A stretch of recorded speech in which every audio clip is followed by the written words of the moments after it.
Hello friends, welcome back to my channel. ఈరోజు మన ఛానల్లో డీప్ ఫ్రై చేసే పని లేకుండా జొన్న పిండితో వడల్ని ఎలా ప్రిపేర్ చేసుకోవాలో ఈ వీడియోలో చూసేద్దామండి. ఈ జొన్న పిండి వడలు ప్రిపేర్ చేసుకోవడం చాలా సింపుల్. పిల్లలు స్కూల్ నుంచి ఇంటికి వచ్చేసరికి ఇలా హెల్తీగా డిఫరెంట్గా స్నాక్స్ చేసి పెడితే చాలా ఇష్టంగా తింటారండి. అంతేకాకుండా ప్రాసెస్ కూడా చాలా ఈజీగా ఉంటుంది. మరి ఈ జొన్న పిండి వడల్ని ఎలా ప్రిపేర్ చేసుకోవాలో ఈ వీడియోలో చూసేద్దాం. దానికోసం నేను ఇక్కడ ఒక కప్పుడు శనగపప్పు నానబెట్టుకుంటున్నానండి, వాటర్ వేసుకొని. అండ్ అలానే ఇక్కడ నేను తెల్ల జొన్న పిండి తీసుకుంటున్నాను. ఒక 2 కప్పులన్నర తెల్ల జొన్న పిండిని అయితే తీసుకుంటున్నానండి. మీరు పెద్ద కప్తో తీసుకుంటే ఒక కప్ అయితే తీసుకోండి. నేను ఇక్కడ 2 కప్స్ తీసుకొని హాఫ్ కప్ అయితే జొన్నపిండి తీసుకుంటున్నానండి. తెల్ల జొన్నపిండి తీసుకుంటున్నాను. బయట మనకి సూపర్ మార్కెట్లో అవైలబుల్గా ఉంటుంది. శనగపప్పు మీరు అప్పటికప్పుడైనా వేసేసుకోవచ్చండి. నానబెట్టే టైం ఉంటే నానబెట్టుకోవచ్చు, లేదనుకుంటే అలా పచ్చిదే వేసేసుకోవచ్చండి. డీప్ ఫ్రై చేసుకుంటాం కాబట్టి ఏమి ఇబ్బంది ఉండదు. ఇప్పుడు నేను నానబెట్టుకున్న శనగపప్పును కూడా వేసేసుకున్నానండి. శనగపప్పు ఎక్కువ వేసుకుంటే టేస్ట్ అనేది చాలా బాగుంటుంది. ఒక మీడియం సైజు ఆనియన్, ఒక 2 పచ్చిమిర్చి కూడా వేసుకుంటున్నానండి, చూడండి.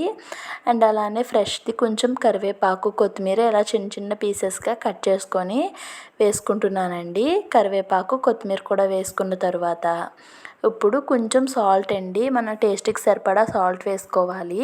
అండ్ అలానే కొంచెం జీలకర్ర కూడా వేసుకొని ఇప్పుడు ఈ పిండి మొత్తానికి ఈ ఉల్లిపాయలు, శనగపప్పు ఇవన్నీ కూడా పట్టే విధంగా ఇలా చూడండి బాగా నలుపుతూ కలుపుకోవాలండి. ఈ విధంగా పిండి అంతా నలిగిన తర్వాత కొంచెం కొంచెం వాటర్ వేసుకుంటూ ఈ పిండిని అయితే కలుపుకోవాలండి. ఇక్కడ నేను చన్నీళ్ళే వేసుకుంటున్నాను. వేడి నీళ్ళు వేయాల్సిన పని లేదండి. చన్నీళ్ళతోనే ఈ జొన్న పిండి మొత్తాన్ని ఇలా కలుపుకుంటూ ముద్దలా చేసుకోవాలండి. వాటర్ అనేది మరీ ఎక్కువ వేసేసుకోకండి, చూసుకొని కొంచెం కొంచెం వేసుకొని పిండిని అయితే చపాతీ ముద్ద కన్సిస్టెన్సీలో వచ్చే వరకు కలుపుకోవాలండి. ప్రాసెస్ అయితే చాలా సింపుల్గా ఉంటుందండి. వంట రాని వాళ్ళు కూడా చాలా ఈజీగా చేసేసుకోవచ్చు. చూడండి ఇలా రావాలండి. ఇలా వచ్చిన దాన్ని మనం బాగా నలుపుతూ కలుపుకుంటే మనకి సాఫ్ట్గా ముద్దలా అయితే అవుతుందండి. ఇది చూసారు కదా, ఈ విధంగా అవుతుంది. ఈ ముద్ద రెడీ చేసుకున్న వెంటనే మనం వడలను అయితే ప్రిపేర్ చేసుకోవాలండి. దాన్ని అలా వదిలేస్తే కనుక మనకి పిండి అనేది పొడి పొడిగా అయిపోతుంది. ఇప్పుడు దాని మీద ఒక తడి క్లాత్ వేసి పక్కన పెట్టుకున్నాను. ఒక ఇలా పాలిథిన్ కవర్ తీసుకున్నానండి. తీసుకొని ఇలాగ మనం నానబెట్టుకున్న పిండి ఉంది కదా, ఇందాక ముద్ద చేసుకొని పక్కన పెట్టుకున్నాం కదండి, ఆ పిండిని కొంచెం కొంచెం మీరు వడలు పెద్ద సైజులో చేసుకోవాలంటే పెద్దది తీసుకోండి, కొంచెం చిన్న సైజులో చేసుకోవాలంటే పిండి ముద్ద సైజుని తగ్గించుకోండి. ఇలా క్రాక్స్ ఏమీ లేకుండా మనం చేత్తో ఒత్తుకోవాలండి. చూసారు కదా, ఈ విధంగా ఒత్తేసుకొని మధ్యలో హోల్ అయితే పెట్టుకున్నానండి. కొంచెం ఆయిల్ అప్లై చేసుకొని హోల్ పెట్టుకుంటే మనకి హోల్ అనేది పర్ఫెక్ట్గా పడుతుంది. చూడండి, మనం చేసుకునేటప్పుడు ఎక్కడ కూడా క్రాక్స్ లేకుండా చేసుకోవాలండి. మీ దగ్గర కవర్ లేనట్టయితే ఏదైనా కాటన్ క్లాత్తో అయినా కూడా మీరు ఇలా వడలాగైతే ఒత్తేసుకోవచ్చు. చూడండి, నేను చాలా నీట్గా ఒత్తుకున్నాను. చాలా ఈజీగా కూడా మనకి వచ్చేస్తుందండి. ఎప్పుడు వేసుకునేవాడు అప్పుడే ఫ్రై చేసేసుకోండి.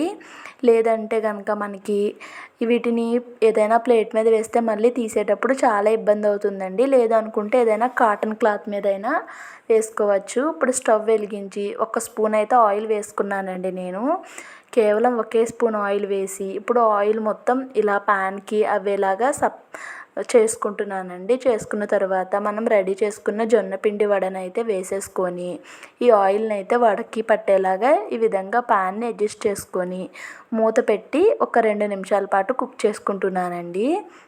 ఒక 2 నిమిషాలు టైం అయితే పడుతుంది. 2 నిమిషాల తర్వాత ఈ విధంగా మనం దాన్ని తిరిగేసుకోవాలండి. చూడండి, ఇప్పుడు రెండవ సైడ్ కూడా మంచి కలర్ వచ్చే వరకు మూత పెట్టి కుక్ చేసుకుంటున్నాను. నేను ఇదే విధంగా మొత్తం ఇక్కడ అన్నీ కూడా కుక్ చేసేసుకున్నానండి. మొత్తం అన్ని వడలను కూడా నేను ఈ ప్రాసెస్లోనే కుక్ చేసుకున్నాను. కుక్ చేసుకున్న తర్వాత డీప్ ఫ్రై అయితే ఎలా చేశానో చూపిస్తానండి. ఇప్పుడు మీరు వద్దు అనుకుంటే ఇలా ఆయిల్ పెట్టుకొని ఆయిల్ హీట్ అయిన తర్వాత చూడండి ఒకటి ఈ విధంగా డీప్ ఫ్రై కూడా చేసుకోవచ్చండి. నేను డీప్ ఫ్రై అయితే లాస్ట్లో ఒకటి మీకోసం డీప్ ఫ్రై చేసి చూపిస్తున్నాను. నార్మల్గా మనం పూరి కట్ట ఎలా డీప్ ఫ్రై చేసుకుంటామో దీన్ని కూడా సేమ్ అలానే 2 సైడ్స్ మంచి కలర్ వచ్చే వరకు ఫ్రై చేసుకొని తీసేసుకుంటే సరిపోతుందండి. ఇలా ఫ్రై చేసే కన్నా మనం ఫస్ట్ కాల్చుకున్నాం కదండి, అలా చేసుకుంటే ఆయిల్ తక్కువ పడుతుంది అండ్ అలానే చాలా హెల్దీ కూడా అండి. ఒకసారి ఈ జొన్న పిండి వడలను మీరు కూడా ఖచ్చితంగా ట్రై చేయండి. మీ పిల్లలకైతే చాలా బాగా నచ్చుతాయండి. ప్రాసెస్ కూడా చాలా సింపుల్. శనగపప్పు మీరు నానబెట్టే టైం లేకపోతే అలానే వేసేసుకోవచ్చు. ఐ హోప్ ఈ వీడియో మీకు నచ్చుతుందని అనుకుంటున్నాను. వీడియో కనుక మీకు నచ్చినట్లయితే ఒక చిన్న లైక్ చేసి ఛానల్ని సబ్స్క్రైబ్ చేసుకోండి.